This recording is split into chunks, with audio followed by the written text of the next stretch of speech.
Web exclusive. This is a 96.5 TIC web exclusive. I don't get weirded out too much. I don't freak out all that much. But at that moment, it's the only time in my life I can honestly say I had like a conscious blackout. So I don't know. I don't know what it was like to stand there. I don't know what it was like to hear my name. My mental recollection of it is what I see on YouTube, which is I guess I hugged Archie. I guess my mom came on stage, but I don't really remember. I'm sorry. What's it like when you go home? Do they treat you like David Cook they knew, or are you now David Cook? Well, it depends. I mean, there's more people back home that know who I am now, which is a little weird. But my friends and my family don't really treat me any differently. I was lucky to be able to surround myself with a couple guys in my band that I've known for like 6 years. They play with you now? Yeah. Oh, cool. And they make fun of me just enough so I don't think I'm ever going to have an ego problem. I just, I think that's, it's made me appreciate it more, I think, more than anything, to have that kind of support group around me that they get it and they're cool with it, but it's like, really? Like, it's just, you know? So go home and relax. Yeah. I mean, that's good. It'd be nice if I could get some more perks out of the deal, to be honest. The judges, were they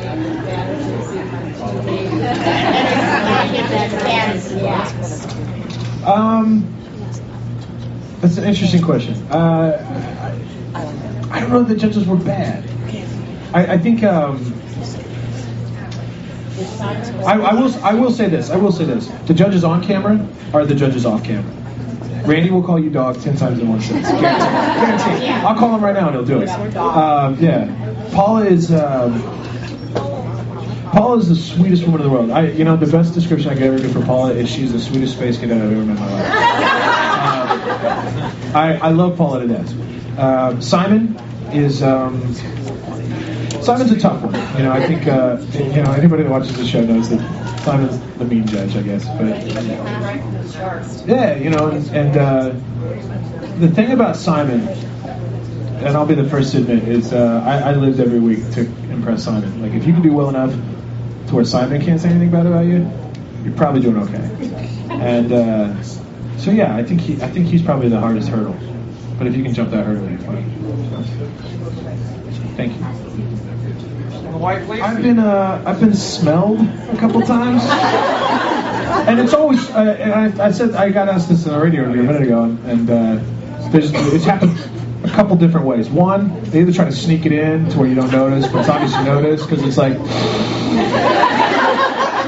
So we won't be the first. Or they do it and they say, "I just want to know what you smell like," and it's always after a show, and I'm like, that's not a good time to find out,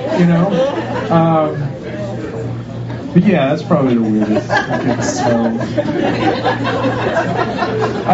She's had this arm up, this emphatic. What's up? How are you? Do I? She asked, "Do you like redheads?" Oh man. I do like redheads. What's your name? Olivia, it's nice to meet you. Okay. Do you want to smell it, Olivia? Do you want to bring me those flowers? Because that's awesome if you do. Picture moment.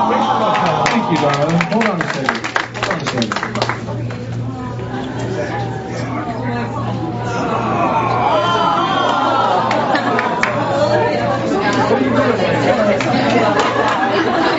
You sang with Carrie Underwood at your duet.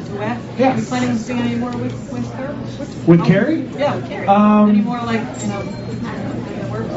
there's nothing in the works, but Carrie's been awesome. I think Carrie and I both have the Tulsa connection, and so when I got through the finale and everything, she immediately made herself available with troubleshooting, because this is a weird experience to go from 0 to 60 in under 2 seconds. It's just nuts.